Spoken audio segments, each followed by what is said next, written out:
അമ്മച്ചി പ്രേമിച്ചിട്ടുണ്ടാ? പ്രേമെന്ന പുലിമാല് അത് പിടിച്ചു പോയ പുലിമാല്.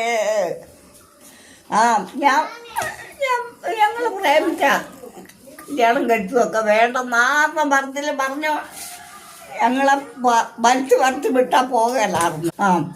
ആദ്യം പ്രേമം പറഞ്ഞത് ആരാ? അപ്പച്ചനാണോ അമ്മച്ചിയാണോ? അപ്പത്തൻ വെള്ളത്തിന് പോയാൽ വെള്ളം കോരിക്കൊണ്ട് പോകാൻ സമ്മതിക്കലായിരുന്നു താഴത്തെ ഓലിന്ന്. അന്ന് വല്യമ്മ അവിടെയല്ലേ താമസിക്കുന്നേ. വല്യമ്മയുടെ വീട്ടിൽ നിന്ന് ഇറങ്ങി വരും. ഞാൻ വെള്ളത്തിന് ചെല്ലുന്ന കാണുമ്പോൾ ഉടനെ ഓടി വരും. അവിടെ ഇരുന്ന് ഒന്നും രണ്ടും പറഞ്ഞ് കണ്ണുനീരും കയ്യോടെ കയറിപ്പോവും.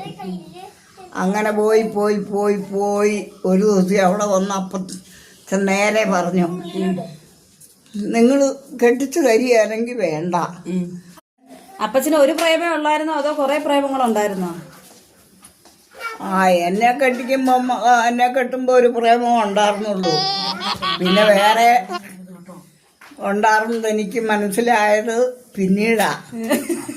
അപ്പൊ അമ്മച്ചി എന്താ പറഞ്ഞേ? അപ്പൊ അമ്മച്ചി എന്താ പറഞ്ഞേ? എനിക്ക് വല്ലതും പറയാൻ പറ്റുമോ? ദേഷ്യം വന്നില്ലേ? കെട്ടപ്പെട്ട ഞാനപ്പെട്ടു.